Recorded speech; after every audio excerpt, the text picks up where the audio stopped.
Hello दोस्तों, welcome to Shashank Vishwakarma academy. और school management and leadership का जो यूनिट 4 है उसका एक इम्पॉर्टेंट टॉपिक जो है शैक्षिक प्रशासन।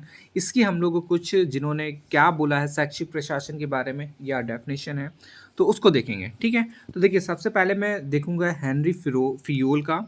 इन्होंने बोला है कि अन्य प्रशासन की भांति शैक्षिक प्रशासन में 5 तत्वों जो तत्व हैं वो कौन कौन से हैं: नियोजन, संगठन, आदेश, समन्वय तथा नियंत्रण की प्रक्रिया है। ठीक है, तो इन्होंने ये 5 तत्व बोले हैं जो आप लोगों ने अभी देखा। ठीक है, कौन कौन सा है? नियोजन है, संगठन है, आदेश है, समन्वय है तथा नियंत्रण की प्रक्रिया है। ठीक है, आप देखिए इंग्लिश में भी देख लेते हैं। Like other administrations, educational administration is the process of 5 elements: planning, organization और organizing, direction, coordination and control. ठीक है, तो ये तो हो गई इनका जो हेनरी फिरोल ने बोला है। अब इसको याद कैसे करेंगे, अब वो देखिए। याद करने के लिए मैंने बनाया है कि डीसी पीसीओ। ठीक है, या तो कोई भी नेम ले सकते हैं यहाँ पे, या तो हम डायरेक्ट बोलेंगे डीसी पीसीओ।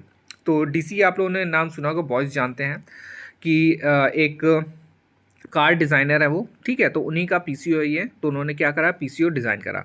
तो इनका नाम क्या हो जाएगा? डीसी पीसीओ के नाम से वो हो गया। ठीक है, अब देखिए डी से क्या हो जाएगा, हमारा डायरेक्शन हो जाएगा। सी से हमारा हो गया कंट्रोल, तो हमारा डी हो गया और ये सी हो गया।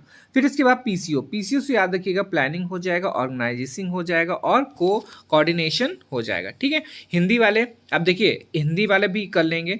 पी से हो जाएगा आपका नियोजन हो जाएगा, पी से हो जाएगा नियोजन। फिर इसके बाद हो जाएगा कंट्रोल, नियंत्रण हो जाएगा। फिर इसके बाद ओ का क्या हो जाएगा, ऑर्गेनाइजेशन हो गया, संगठन हो गया। फिर इसके बाद डी से हो जाएगा आदेश और सी से हो जाएगा समन्वय। ठीक है, तो इससे आप लोग याद कर सकते हैं इसका पूरा कि हेनरी फ्रोल ने क्या बोला है। ठीक है, अब देखिए अब नेक्स्ट देखते हैं हम लोग।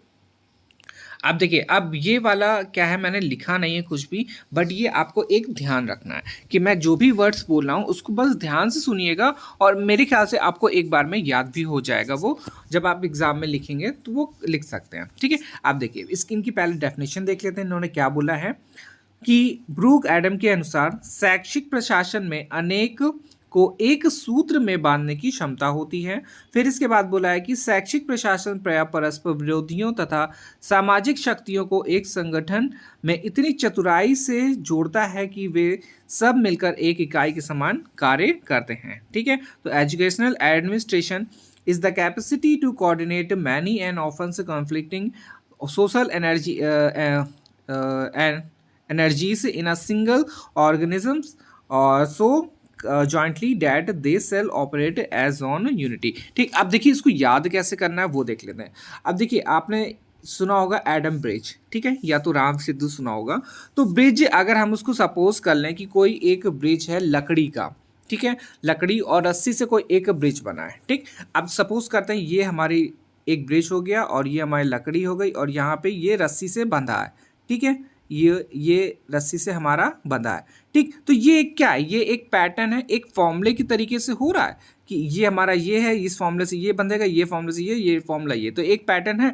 तो बस इसको खाली याद रखना है कि शैक्षिक प्रशासन में अनेक को एक सूत्र में बांधने की क्षमता होती है। ठीक, तो ये यहाँ से लेकर आपका यहाँ तक की ये लाइन आपकी कंप्लीट हो गई कि शैक्षिक प्रशासन में क्या है, अनेक को एक सूत्र में बांधने की क्षमता होती है। तो ये खाली आप एडम ब्रिज जो मैंने बताया लकड़ी और रस्सी के पैटर्न से आप लोग याद कर सकते हैं। ठीक, अब देखिए दूसरे पे आ जाते हैं कि शैक्षिक प्रशासन से प्राय परस्पर विरोधियों तथा सामाजिक शक्तियों को एक ही संगठन में इतनी चतुराई से जोड़ता है कि वे सब मिलकर एक इकाई के समान कार्य करते हैं। ठीक है, अब देखिए कोई एक ब्रिज है, ये ब्रिज हो गया हमारा।